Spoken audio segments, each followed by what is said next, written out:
All right, next up, we got a flyweight matchup here between Tsuruya, who comes in at -220, going up against Gurule, who comes in at +185. Now, Tsuruya is looking to bounce back after a March 2025 loss to eventual champion Joshua Van. And that night, we kind of saw the ceiling of Tsuruya and some of the issues that he's going to run into, especially when he can't finish opponents early in fights, similar to what he did when he, on his way to the road to UFC. And then he eventually ran into a little bit of trouble against Mark Klamaco. Luckily, he was able to pull off the win there. Got a TKO win over Jin Yushue in the RTU finale, and then made his UFC debut against Carlos Hernandez. I believe that fight was in June of 2024.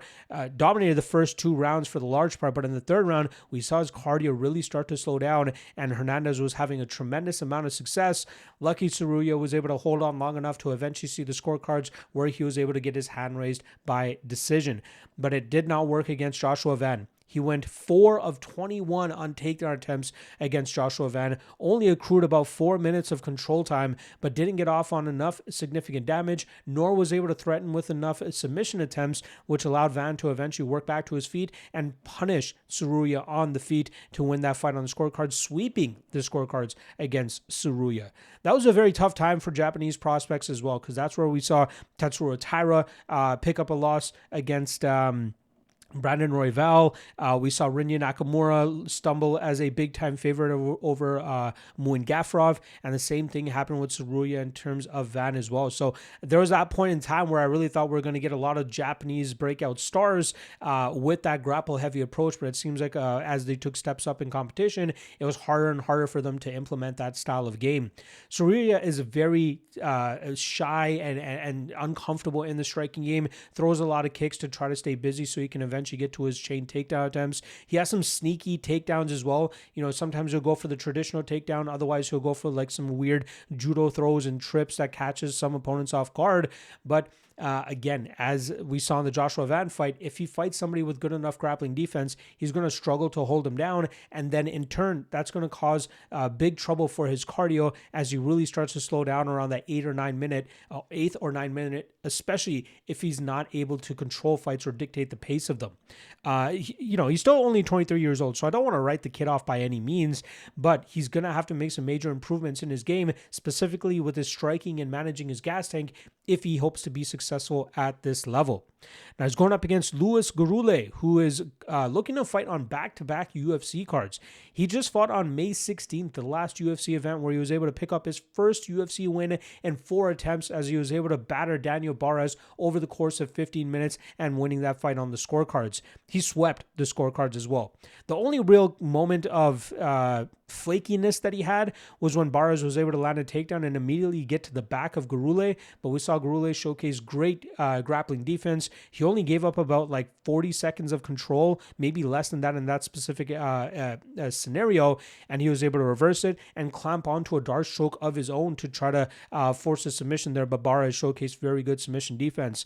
From there, Gurule got back to the feet, and he was able to batter Barras the entire time.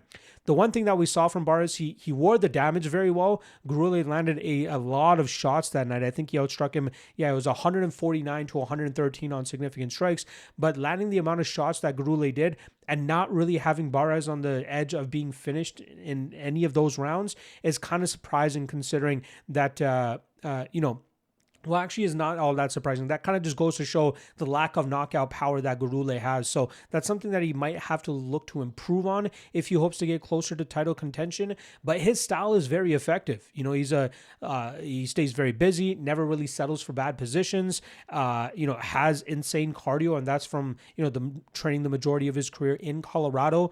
He has a tight-knit group now after coming up with Factory X. He's now with, for the last couple fights now, he's been in that close-knit team with Brandon Royval, Alexander Hernandez, and the guys over there in Colorado that left Factory X all at the same time. But Gurule, I hyped him up a lot coming into the UFC, and only for him to go 0-3 in his first 3 fights. But, let's look at those fights. I thought he was winning the Ode Osborne fight before he got clipped in the second round and put away. The Jesus Aguilar fight was very close. It shouldn't have been, but it was close, largely due to the power that Aguilar was throwing with, and I think that kind of swayed the judges in some of those rounds. And then the Alden Korea fight was arguably the toughest fight out of all 4 fights that he's had in the UFC, considering the potential that Korea has, right? A training partner of Joshua Van, a very slick, fast striker with stinging power, and Gurule was able to go to the scorecards with him, even though he wasn't really winning many exchanges in that fight. It just depends on the type of opponent he's going up against to know if he can really be successful in the UFC. And this weekend, I think he's facing a good enough opponent for him to showcase those skills once again. Tsuruya is a very good grappler. Don't get me wrong. But Gurule has faced very good grapplers in the past, and this guy does not settle for bad positions long at all, right? The most notable one was that short notice fight that he had against Nick Piccinini on the Contender Series, where he came in as a big underdog on short notice, pulled off the upset, and earned his way into the UFC. He did not settle for bad positions long. He continued to scramble. He was able to get off on some great offense of his own, and he was able to outstrike Piccinini en route to that decision win. It's possible the same thing here could happen here against Tsuruya. Now, Tsuruya has some good grappling chops of his own, maybe a little bit better of a chain wrestler because he can bring in his judo into some of those exchanges that could catch Gurule off guard. But I believe in Gurule's ability to not settle for bad positions, to continuously make Tsuruya work, and I think Gurule will have a better gas tank should this fight go into deeper water. So as long as Gurule doesn't get clipped with the big shot and put away, I don't think he's going to get submitted. I think he'll just have to fight those takedowns early, continue to work back to his feet, because inevitably he will be taken down.